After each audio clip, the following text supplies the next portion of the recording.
কংগ্ৰেছৰ প্ৰথম প্ৰাৰ্থী তালিকাত চূড়ান্ত যোৰহাটত প্ৰতিদ্বন্দ্বিতা কৰিব গৌৰৱ গগৈয়ে। নমস্কাৰ, নিউজ অন নৰ্থ ইষ্টৰ আজিৰ এই প্ৰতিবেদনলৈ আপোনাক স্বাগতম। আপুনি চাই আছে দেশৰ এটা অগ্ৰণী নিৰ্ভীক নিৰপেক্ষ আৰু বহুভাষিক channel news on North east.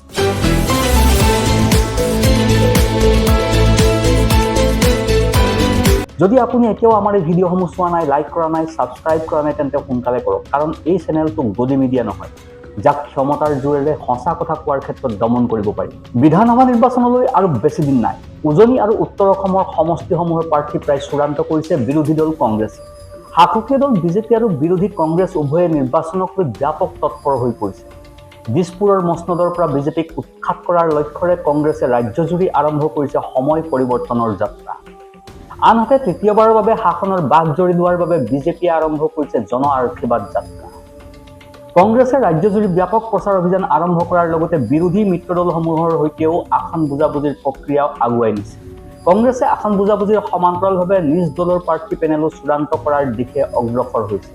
সময় পৰিৱৰ্তনৰ যাত্ৰাত ব্যস্ত থকা প্ৰদেশ কংগ্ৰেছৰ সভাপতি গৌৰৱ গগৈয়ে সাংবাদিকৰে হোৱা বাৰ্তালাপত সদৰি কৰিছে যে কংগ্ৰেছ দল নিৰ্বাচনৰ বাবে সম্পূৰ্ণৰূপে সাজু হৈছে। প্ৰায় 100খন আসনত প্ৰতিদ্বন্দ্বিতা কৰিব কংগ্ৰেছ দলে। বাকী আসনসমূহ মিত্ৰ দলক এৰি দিব কংগ্ৰেছে।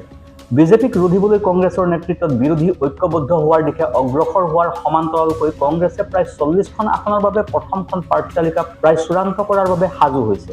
ৰাজ্যসভাৰ নিৰ্বাচনৰ পাছতে কংগ্ৰেছৰ প্ৰথমখন প্ৰাৰ্থী তালিকা ঘোষণা কৰাৰ সম্ভাৱনা আছে। এই ইংগিত দিছে সাংসদ গৌৰৱ গগৈয়ে। ইফালে চৰ্চা অনুসৰি সাংসদ গৌৰৱ গগৈ যোৰহাট সমষ্টিৰ প্ৰাৰ্থী হোৱাৰ সম্ভাৱনা আছে। উজনিত বিজেপিৰ বিৰুদ্ধে যুঁজ এখন দিয়াৰ বাবে কংগ্ৰেছৰ শীৰ্ষ নেতৃত্বই গৌৰৱ গগৈক যোৰহাটৰ পৰা নিৰ্বাচনী যুঁজত নমাব বিচাৰিছে। যাত্ৰাৰ সফলতা চাই বিজেপি দল আমাক নকল কৰিছে। গম পাইছে যে সময় পৰিৱৰ্তনৰ যাত্ৰাৰ যোগেদি সকলোৱে গম পাই গৈছে যে কাৰ ওচৰত 12,000 বিঘা মাটি তেওঁলোকৰ পৰিয়ালৰ বিভিন্ন সদস্যৰ নামত আছে। সেইখিনি কথা লুকাবলৈ এতিয়া মুখ্যমন্ত্ৰীয়ে নিজৰ যাত্ৰা আৰম্ভ কৰিছে।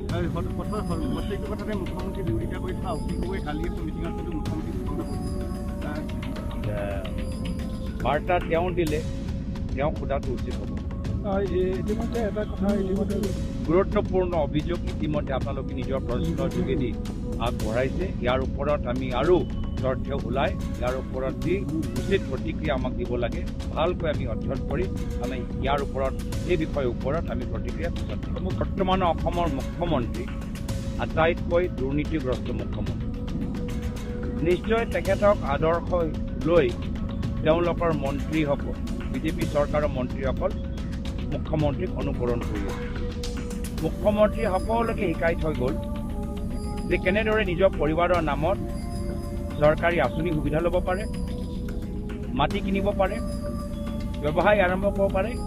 এতিয়া তেওঁক চাই বিজেপি মন্ত্ৰী বিজেপি বিধায়ক সেইখিনিয়ে কাম কৰি আছে। চৰকাৰৰ মুৰব্বী কোন? কংগ্ৰেছৰ কেন্দ্ৰীয় নিৰ্বাচন কমিটিয়ে বিভিন্ন দিশ চালি জাৰি চাই এই সিদ্ধান্ত গ্ৰহণ কৰিছে বুলি জানিব পৰা গৈছে।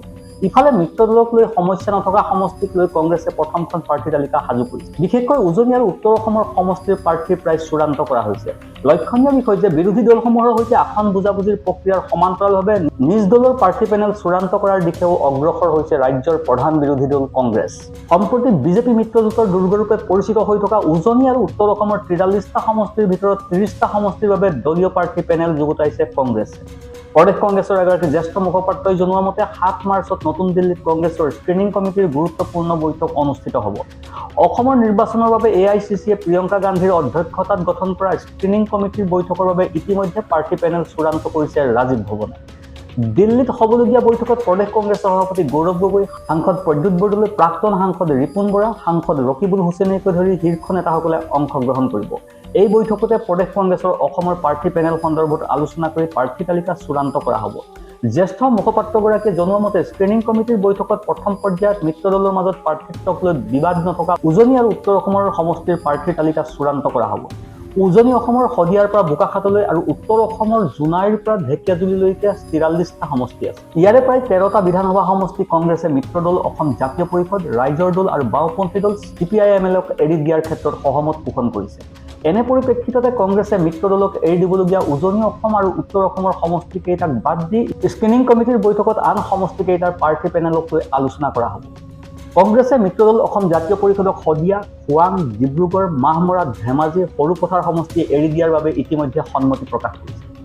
ইফালে বিধায়ক অখিল গগৈ নেতৃত্বাধীন ৰাইজৰ দলক চিচিবৰগাঁও, ডিগবৈ, শিৱসাগৰ, মৰিয়নি, বোকাখাট, তেজপুৰ সমষ্টি এৰি দিয়াৰ বাবে কংগ্ৰেছে সিদ্ধান্ত গ্ৰহণ কৰিছে। আন এটা বিৰোধী মিত্ৰ দল CPIMLক বিহালী সমষ্টি এৰি দিয়াৰ কথাও বিবেচনা কৰিছে কংগ্ৰেছে। এই সমষ্টিকেইটাক বাদ দি কংগ্ৰেছে বাকী সমষ্টিকেইটাৰ প্ৰাৰ্থীৰ তালিকা চূড়ান্ত কৰাৰ বাবে অগ্ৰসৰ হৈছে। অৱশ্যে ৰাইজৰ দলৰ লগত কংগ্ৰেছৰ বুজাবুজি এতিয়াও সম্পূৰ্ণ হোৱা নাই। কেইবাটাও সমষ্টিক লৈ কংগ্ৰেছ আৰু ৰাইজৰ দলৰ লগত মনোমালিন্য আছে। কংগ্ৰেছ আৰু ৰাইজৰ দলৰ মিত্ৰতাৰ স্বৰূপটো দুই এদিনতে স্পষ্ট হ'ব।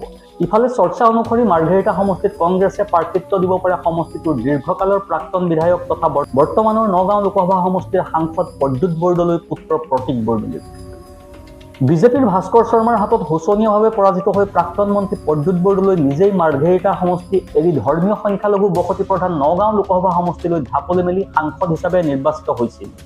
এনে পৰিপ্ৰেক্ষিতত দীৰ্ঘদিনৰ বিৰতিত বিদেশৰ পৰা উভতি অহা সাংসদ প্ৰদ্যুৎ বৰদলৈৰ পুত্ৰ আৰু ৰাজনীতিত তেনে অপৰিণত প্ৰতীক বৰদলৈ মাৰ্ঘেৰিটাৰ পৰা অৱতীৰ্ণ হোৱাৰ সম্ভাৱনা আছে। সমষ্টিটোত ৰাইজৰ দলৰ প্ৰাৰ্থী হৈছে ৰাহুল চেত্ৰী। এইদৰে বিজেপিৰ ব্যাপক প্ৰভাৱ থকা তিনিচুকীয়া সমষ্টিত কংগ্ৰেছৰ শক্তিশালী প্ৰাৰ্থী নাই। ভাষিক সংখ্যালঘু আৰু হিন্দীভাষী সম্প্ৰদায়ৰ ব্যাপক প্ৰভাৱ থকা তিনিচুকীয়া সমষ্টিত কংগ্ৰেছৰ প্ৰাৰ্থী হিচাপে নাম ওলাইছে ডেভিড ফুকনৰ। আনহাতে ডুমডুমাত কংগ্ৰেছে প্ৰাক্তন বিধায়ক দুৰ্গা ভূমিজক পুনৰ প্ৰাৰ্থিত্ব প্ৰদান কৰাটো এক প্ৰকাৰ নিশ্চিত হৈ পৰিছে। নৱগঠিত মাকুম সমষ্টিত চাহ জনগোষ্ঠীৰ ভোটাৰৰ ব্যাপক জনগাঁথনি পৰিলক্ষিত হৈছে।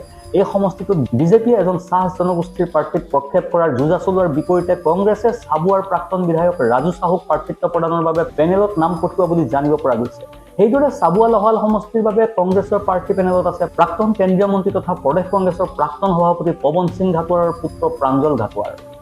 এই সমষ্টিটোত বিজেপিয়ে লাহোৱালৰ বিধায়ক বিনোদ হাজৰিকা আৰু চাবুৱাৰ অগপ বিধায়ক পুনাকন বৰুৱাক বন্ধুত্বমূলকভাৱে প্ৰতিদ্বন্দ্বিতাত নমোৱাৰ চৰ্চা চলিছে। দুলীয়াজান বিধানসভা সমষ্টিত কংগ্ৰেছৰ অতি সম্ভাৱনাপূৰ্ণ প্ৰাৰ্থীৰূপে চৰ্চাত আছে আহোম জনগোষ্ঠীৰ যুৱ প্ৰাৰ্থী ধ্ৰুৱজ্যোতি গগৈ।